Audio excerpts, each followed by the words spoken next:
Here's my quick guide for added fat in swine diets. If you like this video, smash the like button and subscribe to our channel. So as we think about energy, right, and fat and oil, and so energy goes beyond fat. Right now here we are just covering around fat and oil, but of course when you look at our overall diet, you're looking at the overall energy of the diet. But the scope of this video is focused on fat and oil.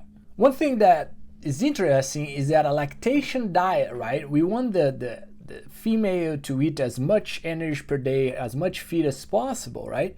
What is interesting, our instinct is to add a lot of fat, 4, 5, 6% fat to that diet if we could, right?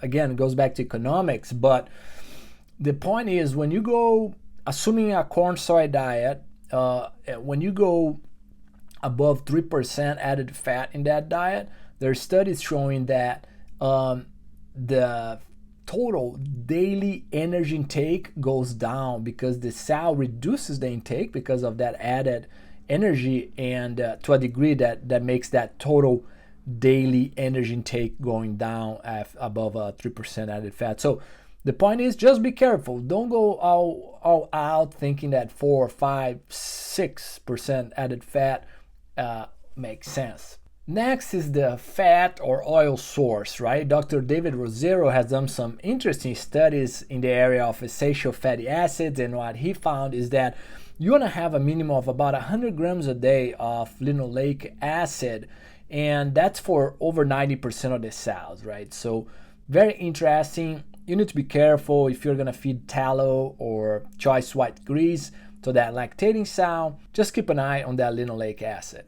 Now, if we transition to the nursery diet, the first, right after weaning, the pigs don't digest fat very well. So if you're gonna add some fat in that first or second diet, is because you are pelleting that diet.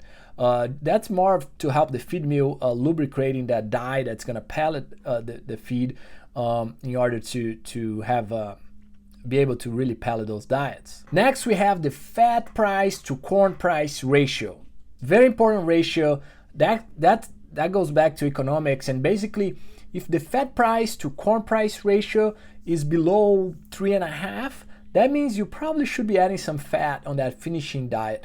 Now if it's above that number, above 3.5 or 4, that means you shouldn't be adding some extra fat or oil to that finishing diet. So that's just a quick, easy way to know economics without running a massive spreadsheet. The other one is an interesting rule of thumb that's older now and still holds generally true, but that's a 1% added fat or oil is going to bring you 1% average gain, but that average gain is highly variable, so it could be 0%, okay? So let's call it 0 to 1% average gain. You need to know your facilities, the response of your pigs. And now feed efficiency is a little more consistent. That's closer to a 2% improvement in feed efficiency for the 1% added fat. Next, we need to keep lysine in mind. Lysine to calorie ratio doesn't mean that every time is going to be economical to keep the exact same lysine to calorie ratio, but it's something that if you look at Dr. Nitikanchana meta-analysis of 40 studies, it's very clear that the pigs definitely respond way better when you increase the lysine and other amino acids as you increase energy. Next, I have a question for you, right? So what is cheaper, adding say 2% fat, increasing your tryptophan by 2 percentage points there, or reduce your particle size by 100 microns, right? Probably last time I checked, particle size is the cheapest one, and then tryptophan is probably the next one, and adding fat, it gets a little more expensive, but so you need to keep that in mind. Finally, some folks like to add some fat, 0.5%, 1%, just to minimize the dust in the barn. I think it's a fair point.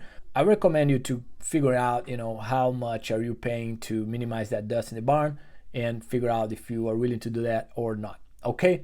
So with that, leave your comment below and subscribe to our channel if you like these videos, and we'll talk to you soon.